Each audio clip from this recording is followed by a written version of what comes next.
Hello everyone, welcome back to this new channel and my name is Shivam as you know and आज मैं आपको बताऊंगा जो interesting चीज है इंग्लिश की। मतलब नॉर्मली हर कोई यूज कर रहा है, everyone is using, but what is the problem क्या है? सो प्रॉब्लम ये है कि जनरल होता क्या है, मैं वो चीज बताने जा रहा हूँ जो इंग्लिश में जनरली हर कोई रॉन्ग ही बोलता है, अधिकतर लोग रॉन्ग बोलते हैं। पहले अमेरिकन लोग को बोला करते थे, ब्रिटिश लोग को बोला करते थे, जो हमने उनसे सीखा और अब वो चेंज करते हैं। फॉर एग्जाम्पल जैसे कि पहले वो यूज करा करता था हाउ आर यू, हम भी अब यूज करने लगे how are you, how are you, how are you. अब वो यूज करते हैं हाउ आर यू डूइंग। अब हम भी उनसे सीख कर हम यूज करने लगे हाउ आर यू डूइंग। अब वो कोई ना कोई उनमें से वहां पे यूज करता है हाउ हैव यू बीन, तो हम वो भी सीख गए हैं। तो ऐसी कुछ ऐसी चीज है जो वो तो चेंज कर चुके हैं बट हमने चेंज नहीं किया। सेम ऐसी जब कोई रिप्लाई देता है, फॉर एग्जाम्पल जब कोई हमें आई लव यू बोलता है तो सिंपल सा जवाब देते हैं आई लव यू टू, लेकिन वो चेंज कर चुके हैं और अकॉर्डिंग टू ग्रामर इसकी मीनिंग बहुत ही अलग है, इतनी अलग है कि यू कैन नॉट इमेजिन क्या इतनी बड़ी मीनिंग है इसकी। तो क्या मीनिंग है वो मैं बताऊंगा, बट उससे पहले क्योंकि सब क्या होता है, हम अपने मॉम से लव करते हैं तो हम बोलते हैं मॉम आई लव यू, तो सामने से मॉम भी हमें बोलती है I love you too. Same ऐसे डैड को बोलते हैं तो डैड भी हमें same I love you too बोलते हैं। सेम ऐसी कभी हमारी कोई गर्लफ्रेंड है बॉयफ्रेंड होता है तो हम उससे भी बोलते हैं आई लव यू, तो सामने से जवाब भी आई लव यू टू ही मिलता है गर्लफ्रेंड बॉयफ्रेंड से।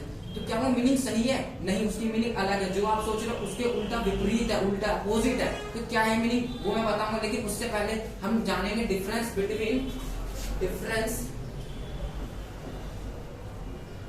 Between also and too. दोनों की मीनिंग देखेंगे क्या होता है। सी ऑल्सो एंड टू, दोनों का मतलब भी होता है, राइट? दोनों का मतलब भी होता है, लेकिन क्या इसे कहीं भी यूज कर दे? मतलब जब मन आए तो ऑल्सो यूज कर दो, जब मन आए तो टू यूज कर दो, ऐसा नहीं होता। अकॉर्डिंग टू ग्रामर वो गलत है। तो कैसे कहाँ यूज करना है, तो उसके कुछ रूल्स है। हाँ, इसके कुछ रूल्स है। क्या रूल्स है मैं बताता हूँ क्या रूल्स है। सबसे पहले मैं कुछ सवाल पूछूंगा, जैसे कि मैं जाऊंगा, आपको अच्छी तरीके से इंग्लिश आती है, यू कैन से, मैं जाऊंगा, कोई इंग्लिश में बोलेंगे I will also go, I will also go, मतलब मैं भी जाऊंगा।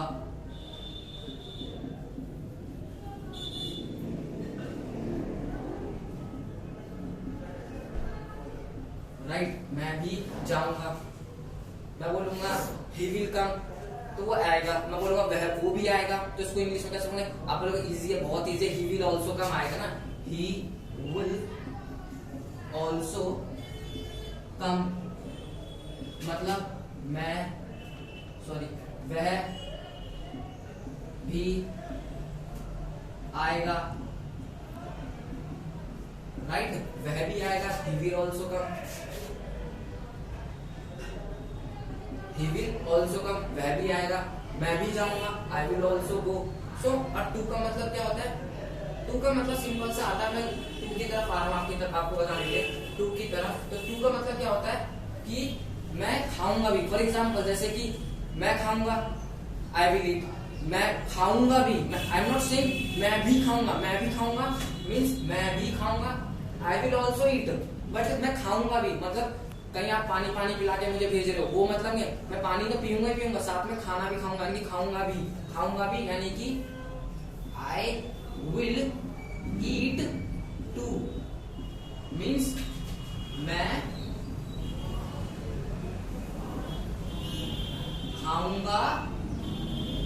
खाऊंगा भी। कहीं आप मुझे बस पानी पिला के भेज रहे हो तो वो भी मैं खाऊंगा भी। सेम ऐसी मैं बाइक भी चलाऊंगा, मैं बाइक भी चलाऊंगा, I will ride bike too, मतलब ये मैं बाइक भी चलाऊंगा। कहीं आप मुझे साइकिल चला के बोल रहे हो कि जा तू चले जा, मैं साइकिल नहीं सिर्फ बाइक भी चलाऊंगा, मैं बाइक भी चलाऊंगा।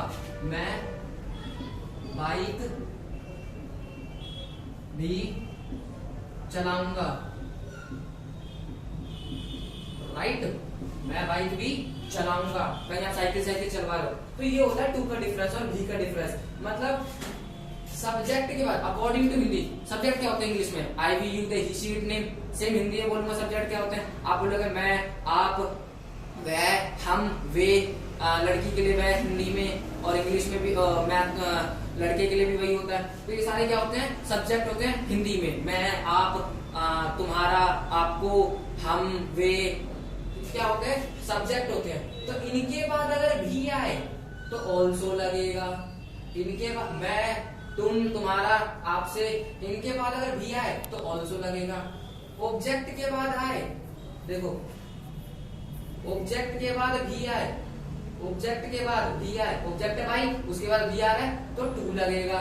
ऑब्जेक्ट है भाई, भाई क्या होता है, ऑब्जेक्ट होता है, और उसके बाद अगर भी आ रहा है तो टू लगेगा। सेम बोलूंगा, मतलब कि किसी के बाद भी आए, बस सब्जेक्ट के बाद नहीं आना चाहिए। सिंपल सा रूल याद रखो, अगर सब्जेक्ट के बाद भी आ रहा है तो ऑल्सो लगेगा, कंफर्म है 100% अकॉर्डिंग टू ग्रामर। लेकिन अगर सब्जेक्ट के बाद नहीं आ रहा, भले वो ऑब्जेक्ट के बाद आए, मीन्स कहने का मतलब ऑब्जेक्ट के बाद भी आए, सब्जेक्ट को छोड़कर किसी के बाद भी आए, सब्जेक्ट को छोड़कर किसी के बाद भी आए तो फिर टू लगेगा। और सब्जेक्ट के बाद भी आ रहा है, मैं क्या है, सब्जेक्ट है, आई क्या है, सब्जेक्ट है, उसके बाद भी आए तो ऑल्सो लगेगा।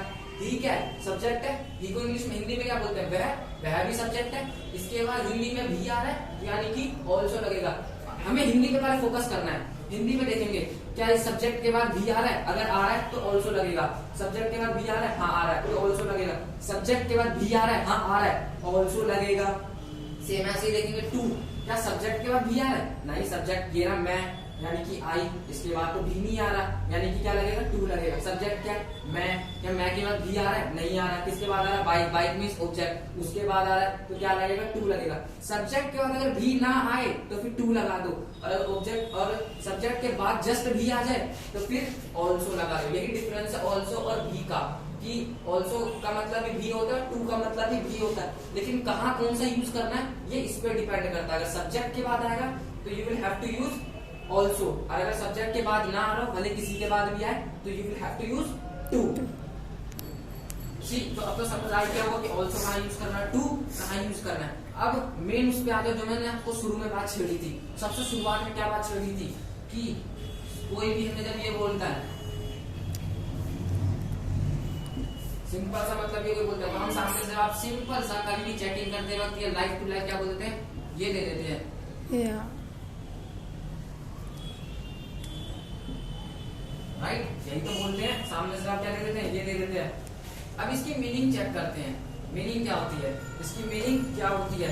मैंने बताया था ना, सब्जेक्ट के बाद अगर भी आए तो ऑल्सो लगेगा, ऑब्जेक्ट के सब्जेक्ट के बाद भी आए तो ऑल्सो लगेगा, सब्जेक्ट के भी ना आए, सब्जेक्ट के भी ना आए और किसी के बाद भी आए भले ऑब्जेक्ट के बाद आ रहा तो टू लगेगा। सेम ऐसे अब हम तो मीनिंग जानते हैं, हमें लगता है कि आई लव यू का जो मतलब है मैं,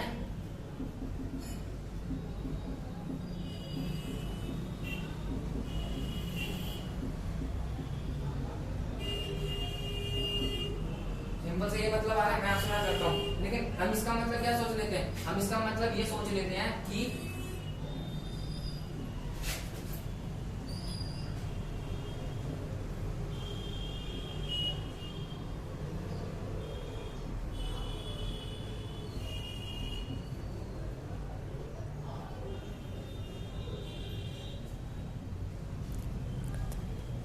हम सिंपल सा मतलब ये सोच लेते हैं इसका कि इसका जवाब ये है, मैं आपसे प्यार करता हूँ, और आई लव यू टू का जवाब सिंपल सा मतलब क्या है, मैं आपसे भी प्यार करता हूँ। लेकिन नहीं, ये मतलब नहीं होता इसका मतलब ये नहीं होता। फिर क्या होता है, मैंने बताया था ना, अगर मैं के बाद भी आएगा तो क्या लगेगा, इसके पास आ जाओ, ऑल्सो और भी दोनों का मतलब, ऑल्सो और टू का मतलब दोनों का मतलब भी होता है। लेकिन मैं के बाद जब आए, सब्जेक्ट के बाद जब भी आए तो क्या लगता है, ऑल्सो लगता है। यानी इसका सिंपल मतलब क्या आना चाहिए,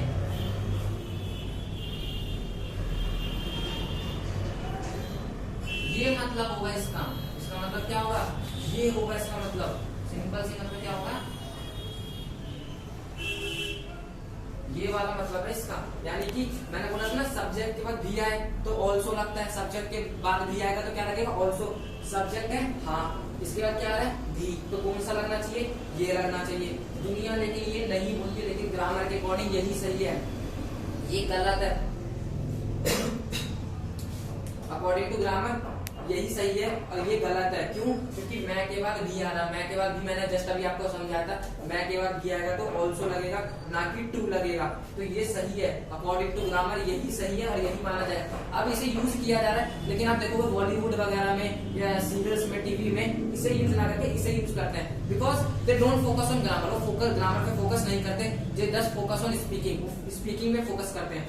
तो होता क्या मतलब कि ये वाला ही करेक्ट है, क्योंकि मैं के बाद भी आ रहा, जैसे कि मैंने आपको समझाया था, अगर सब्जेक्ट के बाद अकॉर्डिंग टू हिंदी में भी अगर देख लो सब्जेक्ट के बाद भी आ रहा हो तो फिर कहाँ लगेगा? ऑल्सो लगेगा। क्या लगेगा? ऑल्सो लगेगा। लेकिन फिर टू का मतलब, इसका मतलब हुआ क्या?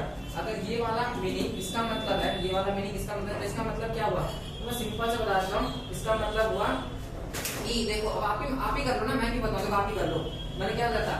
सब्जेक्ट के बाद आएगा तो ये लगेगा, सब्जेक्ट के बाद आएगा तो ये लगेगा, और सब्जेक्ट के अलावा किसी और के बाद है, यानी कि ऑब्जेक्ट के बाद आए तो टू लगेगा, ऑब्जेक्ट के बाद आए तो टू लगेगा। ऑब्जेक्ट का क्या है?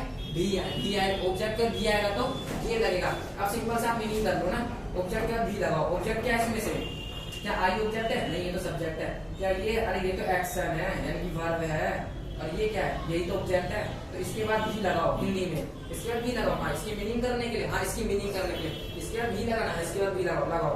मैं आपसे, आप यार आपसे, यानी कि ये आ गया ऑब्जेक्ट हो गया, अभी याद रखना। अब इसके बाद जस्ट भी लगा दो, मैं आपसे भी प्यार करता हूँ। इट मींस मैं आपसे भी प्यार करता हूँ, इसका मतलब ये हुआ। तो मैं आपसे भी का मतलब क्या? आप 2-3 लोगों से प्यार करते हो। अगर भाई साहब की कोई किसी लड़की ने आपसे लिखा आई लव यू और आपने सामने से जवाब दे दिया ना आई लव यू, और उसे मीनिंग इंग्लिश अच्छी तरीके से आती होगी, तो धैर्य चप्पल उतार के धैर्य जूती मारेगी, पहले जा इंग्लिश सीख कर आता, मुझसे बात करियो, क्योंकि तेरे को तो इंग्लिश ही नहीं आती। इसकी मीनिंग क्या होगी? इसकी मीनिंग होगी आपसे भी प्यार करते। आपसे भी मतलब क्या है? सिंपल सा मतलब आपसे भी, यानी कि वो 2-3 लोगों से प्यार करते, 3-4 लोगों से मैंने धोखा दे रहा है को, इसलिए करेक्ट इंग्लिश यूज करना सीखे। आई ऑल्सो लव यू होगा, ना कि आई लव यू टू होगा। ये गलत है, क्योंकि इसका मतलब सिंपल सा आ रहा है कि मैं आपसे ही प्यार करती हूँ। मैं लिख के एक बार दोबारा दे देता हूँ। इसका मतलब क्या आ रहा है? मैं, देखो मैं करके दिखा देता हूँ ना, मैं टू आ रहा है, यानी कि ऑब्जेक्ट के बाद भी बोलना। ऑब्जेक्ट क्या है इसमें? यू है ऑब्जेक्ट। तो मैं आपसे, अब इसके जस्ट बाद भी लगा दो, भी लगा दिया, और फिर वही लिख दो। इसकी मीनिंग क्या है? प्यार, लव की मीनिंग है प्यार और है, यानी कि हूँ। और इसकी मीनिंग क्या आएगी? मैं ऑल्सो आ रहा है, यानी कि मैं के बाद ही भी लगाओ, मैं भी आपसे प्यार करता हूँ। तो ये सही है अकॉर्डिंग टू ग्रामर, और ये गलत है, क्योंकि देखो ना मैंने बताया था कि टू कब आएगा, यानी कि ऑब्जेक्ट के बाद जब भी आए, और इसमें से ऑब्जेक्ट कौन सा है? तो यही वाला तो ऑब्जेक्ट है, यही वाला तो ऑब्जेक्ट है, राइट? तो यही वाला ऑब्जेक्ट, ये वाला ऑब्जेक्ट है, ये रहा ऑब्जेक्ट, यू ऑब्जेक्ट है, ये तो सब्जेक्ट है, ये क्या वर्ब है, और ये ऑब्जेक्ट है। सेम ऐसे ये सब्जेक्ट है, ये वर्ब है, और ये ऑब्जेक्ट है। तो ऑब्जेक्ट के बाद भी लगाते हैं टू में। इन हिंदी, जब हिंदी हम बोलते वक्त यू के बाद है, यू मतलब ऑब्जेक्ट है, ऑब्जेक्ट के बाद ही भी लगाते हैं। तो इसकी हिंदी करनी है, हिंदी करनी यानी कि मैं। अब हिंदी क्या है? यू का मतलब क्या है? आपसे। यहाँ पे क्या है? यू ऑब्जेक्ट है, इसके बाद ही भी लगाओ, भी प्यार, और फिर यहाँ पे आ जाएगा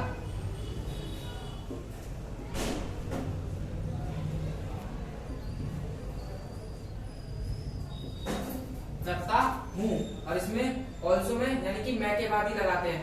तो I also love you means मैं, और जस्ट मैं के बाद ही लगाना होता है। मैंने बताया था, यहाँ पे सिखाया था शुरू में, मैं के जस्ट बाद, तो मैं के जस्ट बाद लगा दो, मैं भी आपसे प्यार करता हूँ। तो इवेंचुअली हम यही बोलना चाहते हैं ना, तो ये करेक्ट है। यही वाला तो बोलना चाहते हैं हिंदी में, तो ये वाला करेक्ट है। क्या ये वाला हम बोलना चाहते हैं हिंदी में? नहीं, तो ये गलत है, ये वाला गलत है। इसलिए अकॉर्डिंग टू ग्रामर हमेशा यही वाला बोलना चाहिए। मीनिंग तो समझ आ गया होगा। Thank you for watching this video and please subscribe and comment also and like this video. Thank you.